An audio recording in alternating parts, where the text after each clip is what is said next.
How do you get your team to believe in your vision as much as you do?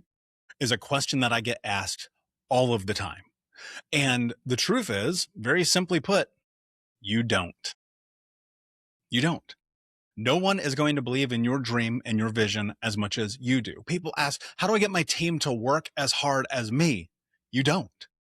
That's just some kind of weird idea that you have in your head that gives you the ability to frame people to be as dedicated to your dream as you are.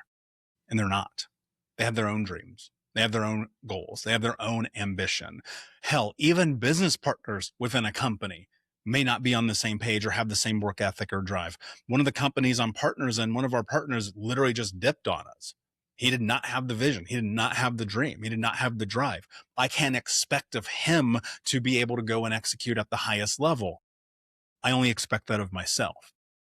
It's actually kind of selfish for us to look at our team members and think that somehow it is their responsibility to do anything outside of their scope of what's in front of them.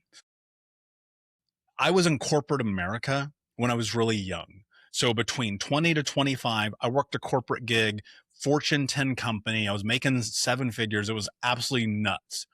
And I'll never forget that one day we get this email, all hands on deck, required Sunday morning meeting, mandatory. If you did not show up, you were going to be fired. Like literally this happened in corporate. And we had a sales team between the producers and the assistants, I think 250-ish people. So you have the expectation that 250 people are going to show up on Sunday. By the way, we got like some little per diem or something for this. And we're in the middle of this session. And it's funny because I actually almost got fired this day because I don't do well in circumstances that are ridiculous. This made no sense to me. I thought this is the dumbest thing ever. So we're in the middle of this session and I think it was the vice president at the time, Sean. I'm pretty sure it was Sean. Sean says, does anybody have any questions? And I raise my hand and I go, this meeting is really stupid. Could we not have done this on a Monday? And you should have saw the look on people's faces. You would have thought that I literally just kicked a puppy. It was so like, and then my manager at the time, Jason, looks over at me with the most scathing look you could ever imagine. And I was like, oh shit, I think I'm gonna get fired. I also did not care, just to be frank with you. But here we are, we're in this situation. We have a leader, right? It was the president, the vice president, it was a couple board members, all these high-end people have us in here on a Sunday morning meeting. And I think it was 9 a.m. Like an ungodly hour on a Sunday when you're 24 years old, by the way, because we had been out, my friends and I we all worked together. We would go hard on Friday and Saturday nights out in the club, limos, drugs, all kinds of stuff, right? I'm just keeping it real. And we wake up, it's like, I got to go to this thing on a Sunday.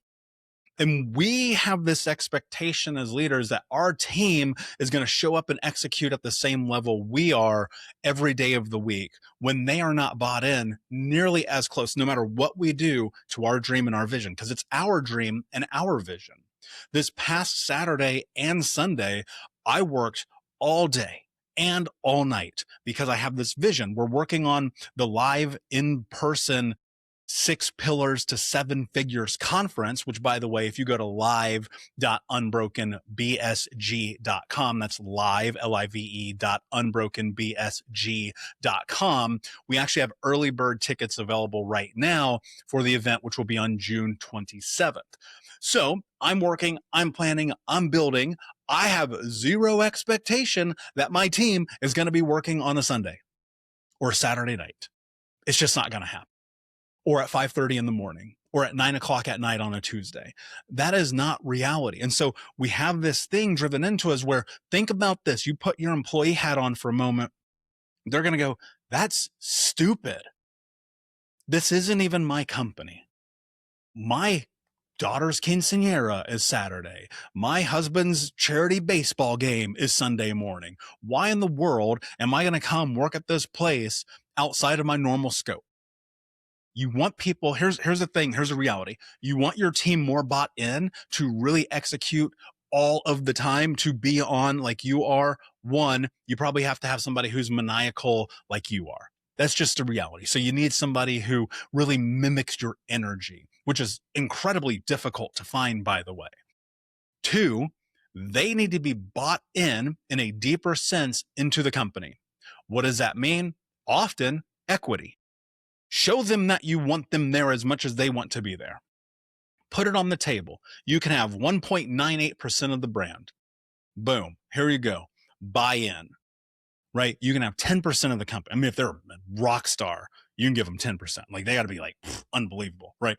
But the thing is, you have to create this space where if you want somebody to buy into the next level, you have to give them something worth buying into. Because your best employees, these are the people, they see the vision, they work hard, they fill every hour, they are not wasting time, they're executing, they're asking questions, they're communicating. But Friday, 5 p.m., when they check out, they go home, they do their thing. And we live in a world where most people are working 2 and 3 jobs today. That's just a reality. And you expect them to go above and beyond because you are, as the owner, when they're trying to put food on the table and take care of their families, you're out of your mind. Like, what planet are you in? I remember I worked very briefly when I was building my first company. I worked at an HVAC company. And the way that these guys treated their employees was insane. I came in at a manager level because I had management experience. I was building my first business and I was like, I got to get some extra cash in my pocket. Things aren't working as well as they should be. I take this role. I'm managing these people. Everyone there hated their life because they hated their job.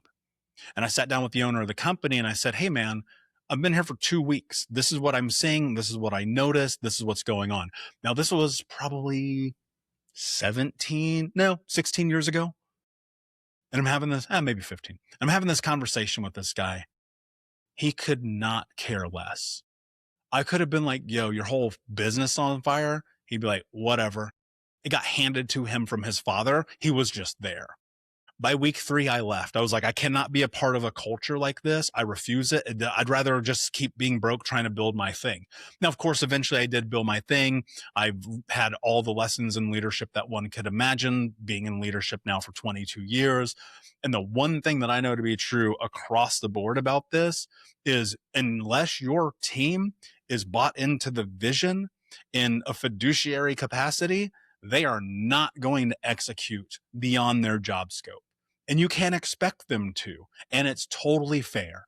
And that would be like having Pizza Hut bring you a pizza and be like, hey, dog, why didn't you cut the grass when you got here?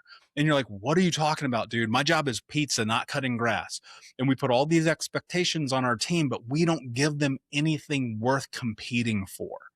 And so for some people, that's more money. That's more leverage in the business. Maybe that's a job title or a promotion. Maybe it's you buy them a vacation. I don't know what it is. But if you want your team to execute at the highest level humanly possible, the reality is that you've got to give them something worth fighting for. One of the things that I ask my team all the time is like, well, what do you want? What are we doing here? Why are we together? Because if I can help their dreams come true, guess what? They're going to help my dreams come true. So something to think about.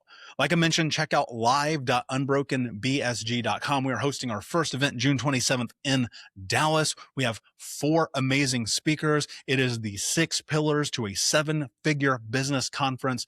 We're super excited. It's one day. It will transform your business, or I will literally give you your money back on the spot. That's live.unbrokenbsg.com. Thank you so much. Take care of yourselves. Take care of each other. Till next time, my friends, be unbroken. I'll see ya.